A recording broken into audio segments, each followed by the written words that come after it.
శ్రీ విఘ్నేశ్వరాయ నమ. శ్రీ గురుభ్యో నమ. శ్రీ జగదంబికాయ నమ.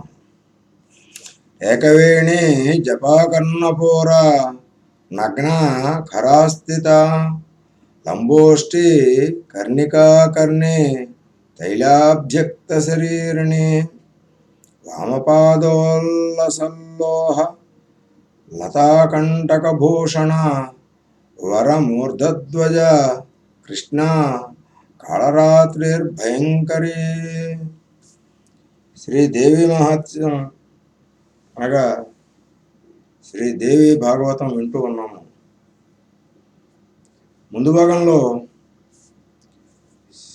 సప్తమ స్కందంలో తారకాసుర విజృంభణము, జగన్మాత ఆవిర్భావము, దేవతాకృత దేవీ స్తుతి, పార్వతిగా అవతరణ, జగన్మాత చేసిన జ్ఞానబోధ, దీన్నే దేవీ గీత అని అంటారు. అది విన్నాము. ఇంకా ఈ జగన్మాత చేసినటువంటి ఈ దేవీ గీతా ప్రదేశంలో ముఖ్యంగా హిమవంతుడు, బ్రహ్మ విష్ణు రుద్రాదులు, ఇంద్రుడు, దిక్పాలకులు, మరుత్కులు, దేవగంధర్వులు, కిన్నెరులు, కింపురుషాదులు మొత్తం అందరూ కూడా అక్కడే ఉన్నారు. ఈ సమయంలో జగన్మాత దేవి గీతను చెప్పిన తర్వాత తన విరాట్ రూప ప్రదర్శన అనే అంశాన్ని మనం చూద్దాం, వినడం కాదు. ఇది భగవద్గీత సమయంలో శ్రీకృష్ణుడు చూపించినటువంటి విరాట్ రూపానికి ఏమాత్రం తేడా లేకుండానే ఉన్నట్టు ఉంటుంది. చాలా జాగ్రత్తగా అమ్మవారి యొక్క దర్శనం చేసుకుందాం. అమృతోపమయమైన దేవీ ప్రసంగాన్ని హిమవంతుడు శ్రద్ధాళువై ఆలకించాడు. మహాదేవి, నీవు సమిష్టి స్వరూపానివి, దయచేసి ఆరోపంలోనే దర్శనం అనుగ్రహించు అని అభ్యర్థించాడు. ఈ అభ్యర్థనకు దేవతలందరూ సంతోషించారు. భక్తుల కోరికలు తీర్చే కామధేనువు కదా జగదంబిక. వెంటనే పరాత్పరమైన తన విరాట్ రూపాన్ని ప్రదర్శింపజేసింది. ఆకాశమే శిరస్సుగా, సూర్యచంద్రులు నేత్రాలుగా, దిక్కులే చెవులుగా, వేదాలు వాక్కుగా, ప్రణవం వాయువు ప్రాణంగా, విశ్వమే హృదయంగా, పృథివీ జగనంగా, నభస్థలం నాభిగా, జ్యోతిశ్చక్రం వక్షస్థలంగా, మహర్లోకం కంఠంగా, జనుర్లోకం ముఖంగా, సత్య తపోలోకాదులు లలాటంగా, ఇంద్రాది దిక్పాలకులు బాహువులుగా అంటే శబ్దమే చెవిగా, అశ్విని దేవతలు ముక్కు పుటాలుగా, గంధమే ఘ్రాణంగా, అగ్నియే ముఖంగా, దివారాత్రాలు కనురెప్పలుగా, భ్రూ విజృంభణం బ్రహ్మస్థానంగా, జలమే తావులుగా, రసమే జిహ్వగా, యముడు దంష్ట్రలుగా, స్నేహకళలే దంతాలుగా, మాయయే హాసంగా, క్రీగంటి చూపులే సృష్టి, సిగ్గు పైపదవిగా, లోభం కింది ప్రదవిగా, అధర్మ మార్గం పృష్ఠభాగంగా, ప్రజాపతి మేహనంగా, సముద్రాలు కుక్షిగా, పర్వతాలు అస్థికలుగా, నదులు నాడీతంత్రులుగా, వృక్షాలు కేశాలుగా, కౌమార యవ్వన వార్ధక్యాది వయస్సులు నడకలుగా, మేఘాలు ముంగురులుగా, చంద్రుడు మనస్సుగా, శ్రీ మహావిష్ణువు జ్ఞానశక్తిగా, రుద్రుడు అంతఃకరణగా, అశ్వజాతులు శ్రోణిదేశంగా, అతలకుతలాది లోకాలు కటి ప్రదేశానికి అధోభాగంగా విరాజిల్లుతున్న మహారూపాన్ని, శ్రీమన్ మహాదేవి విరాట్ రూపాన్ని హిమవంతుడు సకల దేవతలు సందర్శించి ఆనందచకితులయ్యారు. మంటలు ఎగుచిమ్ముతూ ఉన్న ముఖము, చప్పరిస్తూ ఉన్న నాలిక, పళ్ళు పటపటలాడిస్తూ ఉన్న నోరు, అగ్నులను వెదజల్లుతూ ఉన్న కన్నులు, రకరకాల ఆయుధాలను ధరించిన చేతులు, బ్రాహ్మణ క్షత్రియ ధర్మాలతో రూపొందుతున్న వీరత్వము, సహస్ర శీర్షాలు, సహస్ర నయనాలు, సహస్ర చరణాలు, కోటి సూర్య ప్రతీకాశము, విద్యుత్ కోటి సమప్రభము అయిన తేజోమయ రూపం, కన్నులకే కాదు గుండెలకు భయం గొలిపే ఘోర భీషణాకృతి ఆకారం.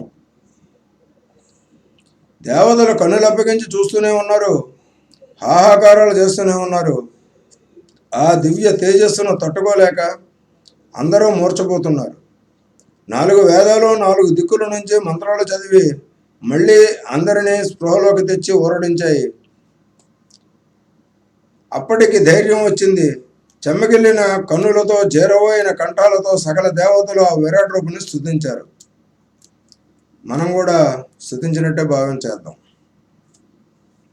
జగదంబ, మా అపరాధాన్ని క్షమించు, నీ బిడ్డలము దీనులము రక్షించు. నీ విరాట్ రూపాన్ని చూసి భయంగా ఉంది. దేవేశ్వరి, కోపాన్ని విడిచిపెట్టు. నిన్ను ఏమని స్తుతించగలం? మేము దేవతలమే అయినా నిన్ను స్తుతించడం చేతగానే పామరులం. నీ విక్రమం ఏమిటో ఎంతటిదో మాకే కాదు ఎవరికీ తెలియదు. అది పూర్తిగా అజ్ఞేయం, అప్రమేయం. నీ తరువాత నీ బిడ్డలుగా పుట్టిన వాళ్ళము. మాకా తెలిసేది నీ మహాత్యం. నీ మహాత్యం. భువనేశ్వరి, ప్రణవాత్మిక, సర్వ వేదాంత సంసిద్ధ హ్రీంకారమూర్తి, నమో నమః. సూర్యచంద్రులు, గ్రహ నక్షత్రాలు, అగ్ని, ఓషధులు అన్నీ నీ నుంచి ఆవిర్భవించినవే. నువ్వు సర్వాత్మికవు. దేవదానవ మానవదాన నీవు దేవ మానవ దానవ పశు పక్ష్యాది జాతులన్నీ నీ వలనే కదా రూపుదల్చాయి. ప్రాణాపానం వ్యానోదాన సమాన వాయువులు నువ్వే.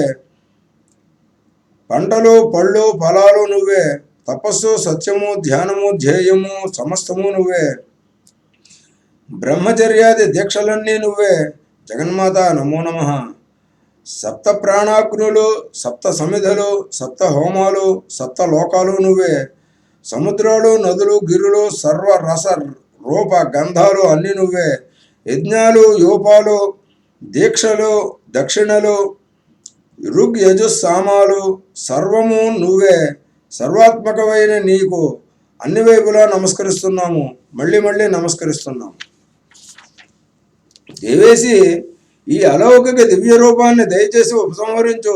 సౌమ్య సుందర రూపాన్నే మళ్ళీ దర్శించి అనుగ్రహించు అంటూ దేవతలు చేసిన అభ్యర్థనను జగదీశ్వరు మన్నించింది. భయపడ్డారని గ్రహించింది. కృపాసింధువు గనక ఘోర రూపాన్ని వెంటనే ఉపసంహరించి సౌమ్య సుందరాకారంలో చిరునవ్వులు చిందిస్తూ నిలిచింది. పాశాంకుశ వర అభయ హస్తాలతో సర్వాంగ కోమలము, కరుణాపూర్ణమయము, మందస్మిత ముఖాంబుజము అయిన రూపాన్ని ధరించి బుధులు, హిమవంతుడు భయం నుంచి తెప్పరిల్లారు. శాంతి చిత్తులై స్తుతిస్తూ సాష్టాంగపడ్డారు. అప్పుడు ప్రసన్న గంభీర స్వరంతో మహాదేవి అందరినీ సంబోధించి ఊరడించింది. దేవతలారా, మీకు నా విరాట్ రూపం మీకు అందేది కాదు. మీ పట్ల వాత్సల్యం కొద్దీ నేను దర్శనం అనుగ్రహించానంతే. వేదాలు వల్లించిన యోగాలు సాగించిన, దానాలు దొర్లించిన ఎవరికి నా విరాట్ రూప సందర్శన మహాభాగ్యం లభించదు. కేవలం నా అనుగ్రహం ఒకటే సాధనం. విరాట్ రూపం ఏమిటి? ఈ రూపమైనా అంతే. హిమగిరీంద్ర పరమాత్మయే ఉపాధి యోగంతో జీవాత్మను పొంది ధర్మార్థహేతువులైన వివిధ ప్రక్రియలను తాను కర్తయ్యే చేస్తాడు. అనేక జన్మలను పొందుతాడు. సుఖ దుఃఖాలను అనుభవిస్తాడు. పూర్వజన్మల సంస్కారాన్ని బట్టి మరిన్ని కర్మలను ఆచరిస్తాడు. మరిన్ని జన్మలను ఎత్తుతాడు. ఇది ఒక ఘటీ యంత్రం. దీనికి విరామం లేదు. అజ్ఞానమే మూలము. దానివల్లనే కోరికల నుంచి క్రియలు. అందుచేత అజ్ఞానాన్ని నశింపజేసుకోవడానికి నిరంతరం ప్రయత్నించాలి. అజ్ఞాన నాశనమే జన్మ సాఫల్యం. పురుషార్థ సమాప్తి, జీవన్ముక్తులు అజ్ఞాన నాశనంతోనే సాధ్యమవుతాయి. అయితే ఈ అవిద్య అంటే అజ్ఞానము అనేది చాలా గట్టిది సుమా. అవిరుద్ధమైన సత్కర్మల పట్ల ఆశ ఉండదు. జ్ఞానాజ్ఞాన నాశనం మీద కోరిక పుట్టదు. అనర్థదాయకాలైన కర్మల వైపే మాటిమాటికి పరుగులు. వాటి వల్ల రాగము వల్ల దోషము, దాని నుంచి అనర్థము తప్పవు. అందుచేత చాలా గట్టి ప్రయత్నం చేసి జ్ఞానాన్ని సంపాదించుకోవాలి, అజ్ఞానాన్ని నిర్మూలించుకోవాలి. కర్మలు చేయక తప్పదు. సత్కర్మలు అవశ్య కర్తవ్యాలు, కానీ కైవల్యం అనేది కేవలం జ్ఞానం వల్లనే. దాని సిద్ధి హితకారులైన సత్కర్మలు సహాయపడతాయి.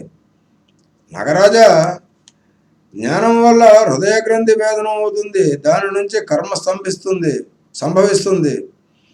ఇది రెండు చీకటి వెలుగుల లాంటి విరుద్ధ అంశాలు కనుక వీటికి యోగ్య పదం లేదా ఐక్యమతం అసంభవం.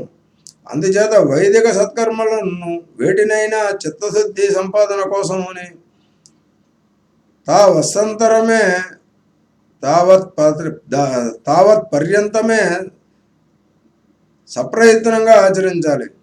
శమము, దమము, తితిక్ష అంటే ఓర్పు, వైరాగ్యము, సాత్వికత ఇవి సిద్ధించే వరకే సత్కర్మాచరణం. అటుపైన అవసరం లేదు, సన్యసించాలి. ఆత్మజ్ఞుడై శ్రోత్రియుడు, బ్రహ్మనిష్టాగరిష్ఠుడు అయిన గురువును నిర్వాజ్య భక్తితో సమాశ్రయించాలి. నిరంతరము ఏకాగ్రచిత్తంతో వేదాంత శ్రవణం చేయాలి. తత్వం అసి వంటి మహావాక్యాలను గురించి విచారణ చేయాలి, లోతుగా ఆలోచించాలి. ఈ వాక్యం జీవ బ్రహ్మైక్య బోధం. ఆ సమైక్యం బోధపడితే అతడు నిర్భయుడే నా రూపాన్ని పొందుతాడు. దీనిలో ముందుగా పదార్థావగతం కలగాలి. అటుపైన వాక్యార్థావగతి. తత్పదానికి వాచ్యార్థము నేనే, తత్పదానికి వాచ్యార్థము జీవుడు. ఈ రెండింటి ఐక్యాన్ని అసి పదం బోధిస్తోంది అంటున్నారు పండితులు. అయితే విరుద్ధమైన ఈ వాచ్యార్థాలకు ఐక్యం ఎలా సంభవం? అందుకని లక్షణావృత్తి ఆశ్రయించి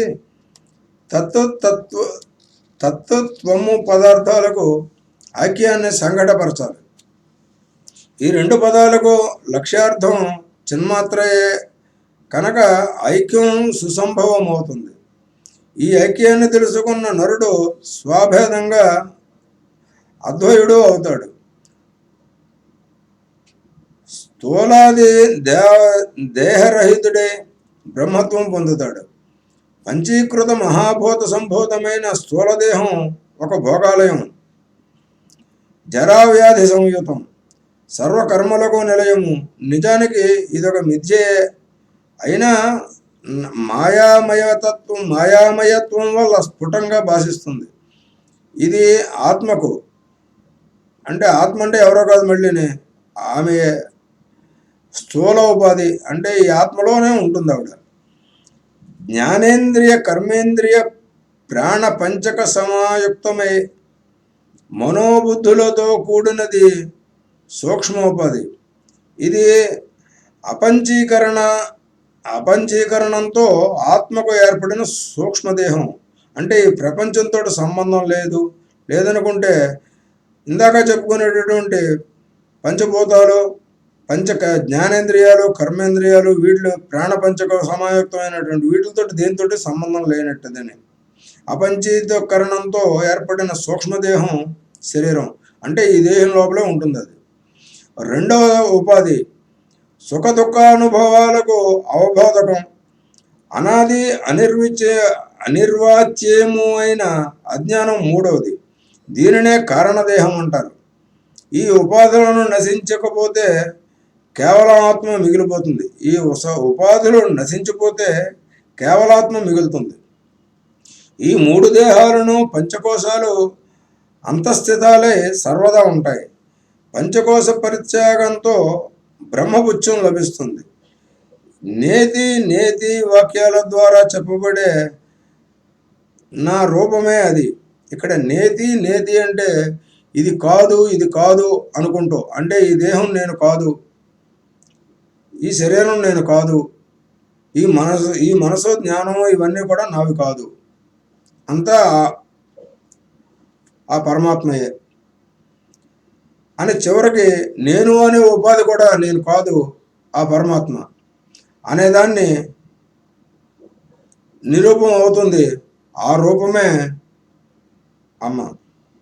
చావు పుట్టుకలు లేనిది, అజము అంటే మళ్ళీ పుట్టనటువంటిది, నిత్యము, శాశ్వతము, శరీరం అంటే ఉపాధి మరణించినా అది మాత్రం మరణించదు,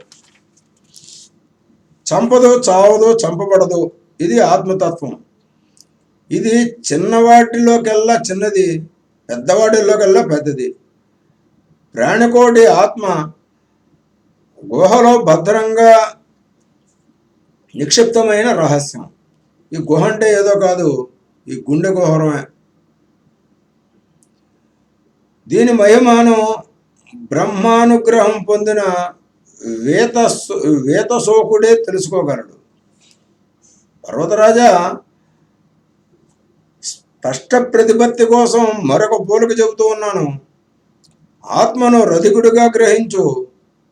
రథమే శరీరము, బుద్ధి సారథి, మనస్సు కళ్యం, ఇంద్రియాల గుర్రాలు. ఇంద్రియ మనోయుక్తమైన ఆత్మను భోక్త అంటారు. అవిద్వాంసుడు, అమనస్కుడు, అశుచి అయినవాడు తత్పదార్థాన్ని తెలుసుకోలేడు, సంసారంలోనే పడి కొట్టుకుంటూ ఉంటాడు. విద్వాంసుడు, సమనస్కుడు, ఎల్లవేళలా శుచి అయినవాడు తత్పదార్థాన్ని పొందుతాడు. అతడికింకా పునర్జన్మ ఉండదు. విజ్ఞానం అనే సారథి ఉండి మనస్సు అనే కళ్యాణ్ణి చేతపట్టుకుని రథాన్ని నడిపించుకున్నవాడు గమ్యమైన పరమపదాన్ని చేరుకుంటాడు. ఇలా శృతితో, మతితో, ఆత్మతో నిశ్చయించుకొని నన్ను ఆత్మరూపంగా భావించిన వాడు జీవన్ముక్తుడు. ఇది కాక నన్ను తెలుసుకోవడానికి నిధిధ్యాసాధిరూపమైన యోగ మార్గం ఒకటి ఉంది. ఈ మార్గంలో తొట్టతొలి అక్షరాత్మకమైనటువంటి దేవి ప్రణవ సంఖ్యను ధ్యానించాలి. హాకారమేమో స్థూలదేహము, రకారము సూక్ష్మదేహము, ఈకారము కారణదేహ శరీరము కలిసి హ్రీం అనే ఆకారాన్ని నా ప్రణవ సంజ్ఞ. ఇదే విధంగా సమిష్టి దేహంలో కూడా బీజత్రయాన్ని గుర్తెరిగి సమిష్టి వ్యష్టి దేహాలకు ఐక్యాన్ని సంభవించాలి. సమాధవ్యవస్థకు ముందు ఇలా భావించి అటుపైన కళ్ళు మూసుకుని ఇంద్రియ నిగ్రహంతో జగదీశ్వరునైన మహాదేవుని నన్ను ధ్యానించాలి. నాసాభ్యంతర చారుణులైన ప్రాణాపానవాయువులను సమానాలు చేసి విషయవాంఛావిహీనుడై, దోషరహితుడై, విమత్సరుడై అంటే మత్సరం లేనివాడై, నిర్వ్యాజ్యమైన భక్తితో నిశ్శబ్ద నిర్మలమైన ఒక గుహలో పద్మాసన స్థితుడై హాకారమైన విశ్వాత్మను, రాకారమైన దేవతేజస్సును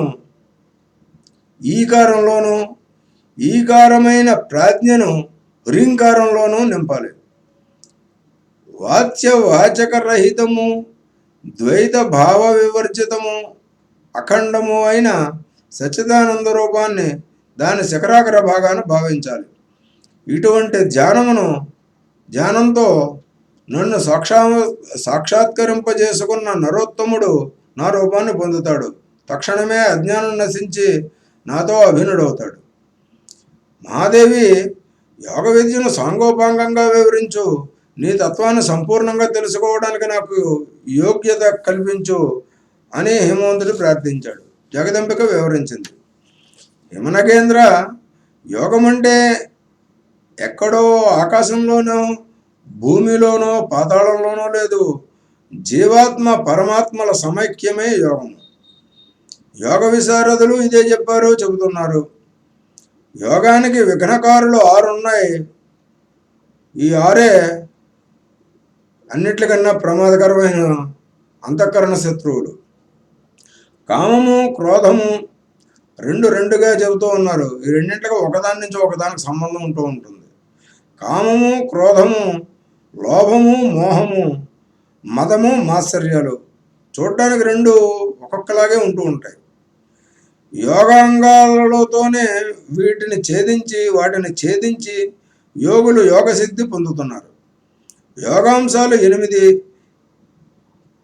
అష్టాంగ యోగాలు అంటారు కదా, అవి యమ, నియమ, ఆసన, ప్రాణాయామ, ప్రత్యాహార, ధారణ, ధ్యాన, సమాధులు.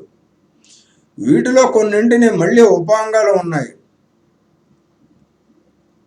అవి అహింస, సత్యము, అస్థేయము అంటే దొంగతనం చేయకుండా ఉండడం, బ్రహ్మచర్యము, దయ, రుజుత్వము, క్షమ, ధృతి, మితాహారము, శౌచము. ఇవి 10 యమాంగాలు. అంటే మనం యమ, నియమ, ఆసన అని చెప్పుకున్నాం కదా, అందులో యమ అనేటటువంటి అంగానికి ఇవి 10 ఉన్నాయి. సంతోషము, అస్థిక్యము అంటే ఉన్నాను అనే భావన, దైవం ఉన్నాడు అనే భావన, దానము, దేవపూజ, సిద్ధాంత శ్రవణము, హ్రీ అంటే సిగ్గు, మతి, జపము, హోమము. ఇవి 10 నియమాంగాలు. అంటే యమ నియమంలోకి వచ్చాం. నియమంలో ఇవి 10 ఉంటాయి. పద్మాసనము, ఆసనాల్లోకి వచ్చేటప్పటికి పద్మాసనము, స్వస్తికము, భద్రము, వజ్రాసనము, వీరాసనము, ఇవి 5 యోగాసనాలు. ఇక ప్రాణాయామం, పాదతలాలు కుడి ఎడమలై తొడల మీదలకు వచ్చేటట్టు కాళ్ళు మడిచి బొటన వేళ్లను అలాగే వ్యుత్క్రమంగా అంటే కుడి చేత్తో ఎడమ బొటకన వేలు, ఎడమ చేత్తో కుడి బొటకన వేలు పట్టుకుని నిటారుగా కూర్చుంటే ఇది పద్మాసనం. యోగులకు చాలా హృదయంగమైన ఆసనం ఇది.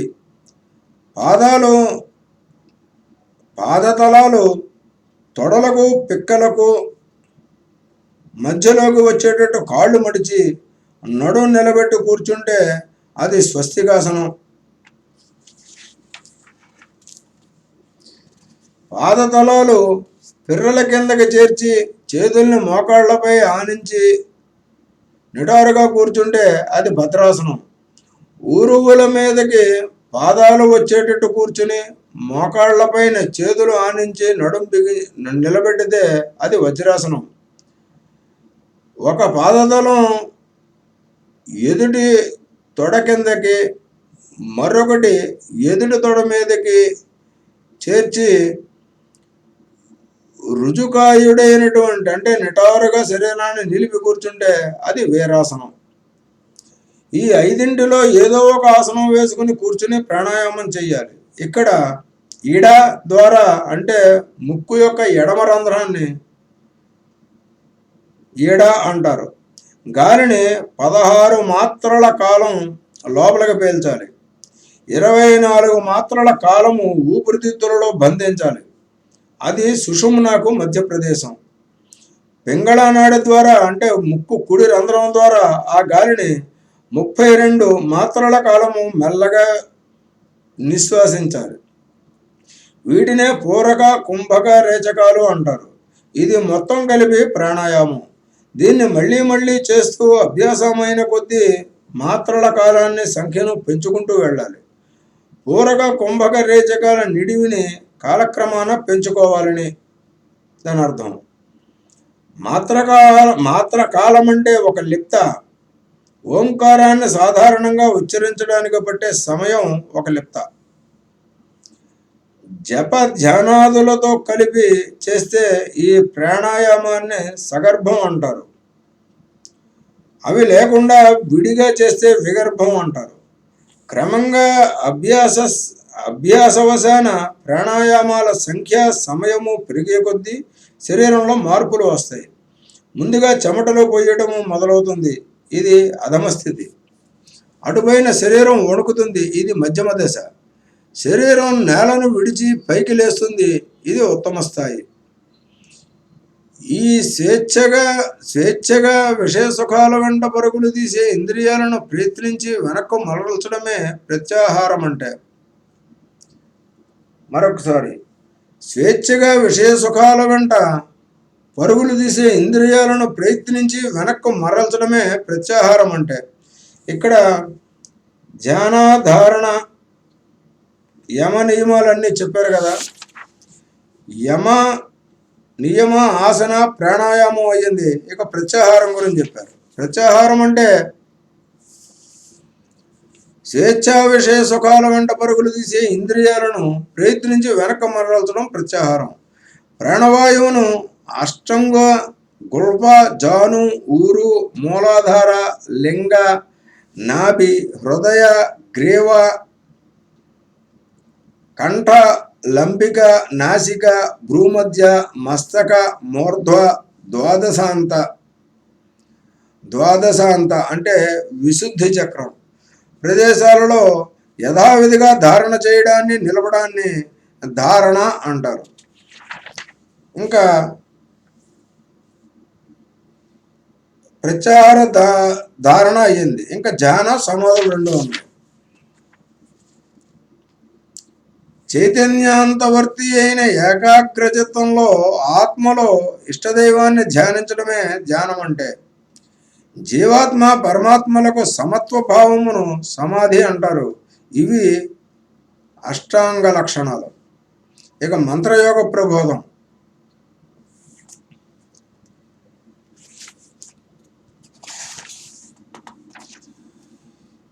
ఇప్పుడు మంత్రయోగం గురించి చెబుతున్నాను, ఆలకించు. జీవైక్య బ్రహ్మైక్య రూపంగా సూర్య, చంద్ర, అగ్ని తేజస్సులతో పంచభూతాత్మకమైన ఈ శరీరం ఉందే, దీన్ని విశ్వం అంటారు. అంటే మనం చూసేటటువంటి ప్రకృతి అంతా ఈ పంచభూతాత్మకమైనటువంటిది. బయట ఉన్నదే మన శరీరంలో ఉంది, మన శరీరంలో ఉన్నదే బయట ఉంది. ఈ విశ్వానికి శరీరానికి అభేదం. ఈ శరీరంలో 30,50,00,000 నాడులు ఉంటాయి.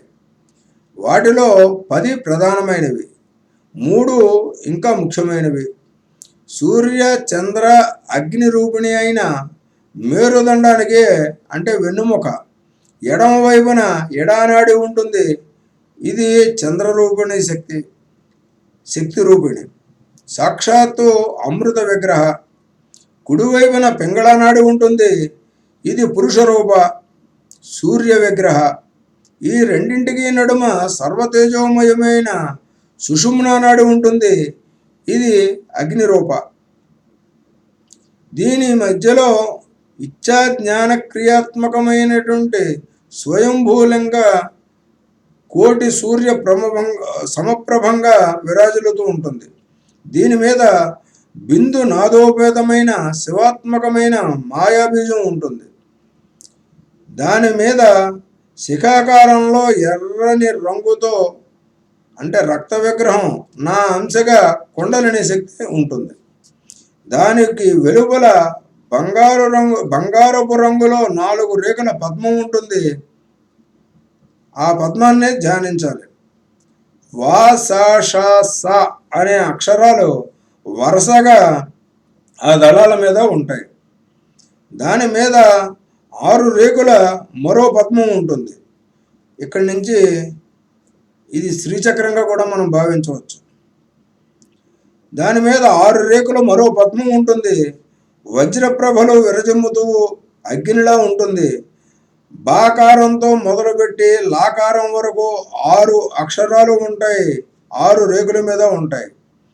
దీనినే ఆధార షట్కారానికి మూలమైన మూలాధార చక్రం అంటారు. దీనికే స్వాధిష్టానం అని పేరు. ఇక్కడ స్వశబ్దానికి పరం అనే అర్థం. పరముడికి అధిష్టానం కనుక స్వాధిష్టానం అంటున్నారు. దీనికి పైని నాభి ప్రదేశంలో మణిపూరం ఉంటుంది. అది మెరుపులతో కూడిన మేఘంలాగా మహాప్రభులు విరజిమ్ముతూ ఉంటుంది. అక్కడి పద్మం మణిమయ కాంతులతో విరాజిల్లుతూ ఉంటుంది. అందుకని మణిపద్మం అని కూడా అంటారు. దీనికి 10 దళాలు ఉంటాయి. డాకారం మొదలు పాకారం వరకు వాటి మీద అక్షరాలు ఉంటాయి. దీనికి అధిష్టాత విష్ణువు. ఇది విష్ణులోకన కారణము. దీనిపైనే ఉంటుంది అనాహత చక్రం.